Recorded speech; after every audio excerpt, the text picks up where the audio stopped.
चलिए गाइस, फिर से केबीसी का एक सवाल पूछता हूं। सवाल बहुत महत्वपूर्ण है, इसलिए बहुत ध्यान से सुनिएगा। सवाल यह है कि सन 2020 में हिंदी का ऐसा कौन सा शब्द था जिसे Oxford Hindi word of the year चुना गया? बताइए। चलिए मैं आपको हिंट देता हूं। साल 2020 एक ऐसा साल जिसमें कोरोना महामारी के चलते सब कुछ ठप पड़ गया था। लोग अपने घरों में थे, आउटसोर्सिंग बंद हो गई थी, इंपोर्ट एक्सपोर्ट सब बंद था।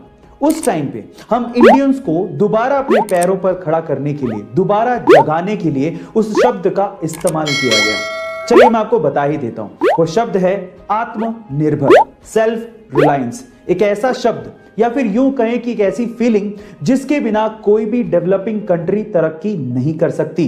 गाइस, ये फैक्ट आपको कैसा लगा चैट सेक्शन में जरूर लिखिएगा, और ऐसे अमेजिंग फैक्ट्स के लिए यूट्यूब पे हमारे चैनल को सब्सक्राइब कर लीजिएगा, और अगर आप इंस्टाग्राम पे देख रहे हैं तो मुझे फॉलो करना मत भूलिएगा। मिलते हैं अगली वीडियो में।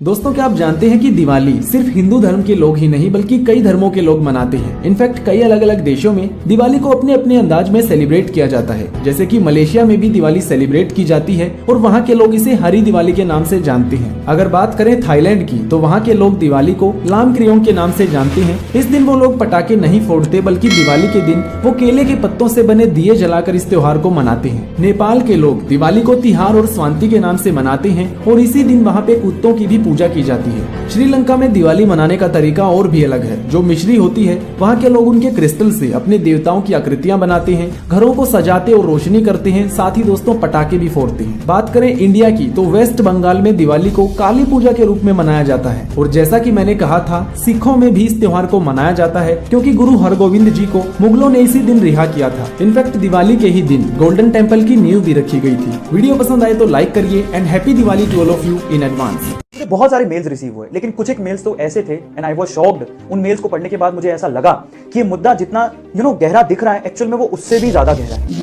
लोगों ने मुझे मेल्स के थ्रू बताया कि इसमें इंस्टीट्यूट की अकेले की गलती नहीं है। बहुत सारे पेरेंट और जो टॉपर है स्टूडेंट, वो अपनी रैंक खुद जाके इन इंस्टीट्यूट्स को बेचते हैं फोन करके। कुछ दलाल हैं जो इसमें काम करते हैं, और ये सब काम भी हो रहा है। मैंने उनसे पूछा कि कोई प्रूफ है, तो उन्होंने मुझे प्रूफ तक भेजे कि देखिए ये 2-3 इंस्टीट्यूट नहीं है, ये हर जगह चल रहा है, हर जगह। किसी बच्चे को पता ही नहीं कि उसकी फोटो कहां छप रही है, किसी को पता है तो वो सब जगह से पैसे ले रहा है। अब सवाल ये है कि गलती किसकी है? गलती उस इंस्टीट्यूट की है जो कि रैंक खरीद रहा है, या फिर उस बच्चे की, उस पेरेंट की जो अपनी मेहनत, अपनी रैंक को बेच रहा है?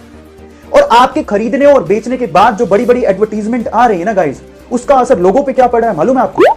बहुत सारे मेल्स मुझे मिले, मैंने कुछ कमेंट्स भी पढ़े कि आपकी एडवर्टीजमेंट देखकर जो बाप एक सपना देखता है कि मेरा बच्चा भी एक दिन ऑल इंडिया रैंक 1 बनाए, उस एडवर्टीजमेंट को देख के अपनी जमीनें बेच कर अपने बच्चे का एडमिशन करवा रहे हैं उस इंस्टीट्यूट में। वो काम करने को आप बोल रहे हो जो काम आपने भी नहीं किया। आपने उस इंस्टीट्यूट को ज्वाइन तक नहीं किया, अपना रैंक बेचा ये कह के कि मैं उस इंस्टीट्यूट में पढ़ाई करता था, और आपकी इस एडवर्टीजमेंट के कारण एक बाप ने अपनी जमीन बेच दी अपने बच्चे को पढ़ाने के लिए। सवाल यह है कि किस किस पे एलिगेशन लगाएं? क्या मैं वो सारे प्रूफ लाऊं, वीडियो में बैठ के दिखाऊं? गलती किसकी? उस इंस्टीट्यूट की जिसने रैंक खरीदी, या फिर उस बच्चे की जिसने रैंक बेची? किस किस पे एलिगेशन लगाया जाए? सवाल तो यही है। तो तब मुझे समझ में आया कि हमें मोरली प्रॉब्लम है। गलती तो पैसे की है जो अपनी बदनामी अपने साथ लिखवा के लाया। गलती किसकी है?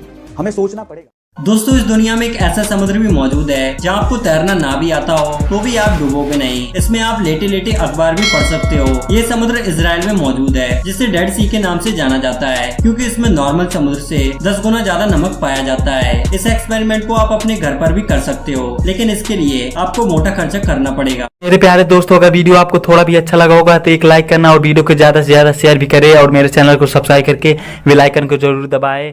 मिलता हूँ अगले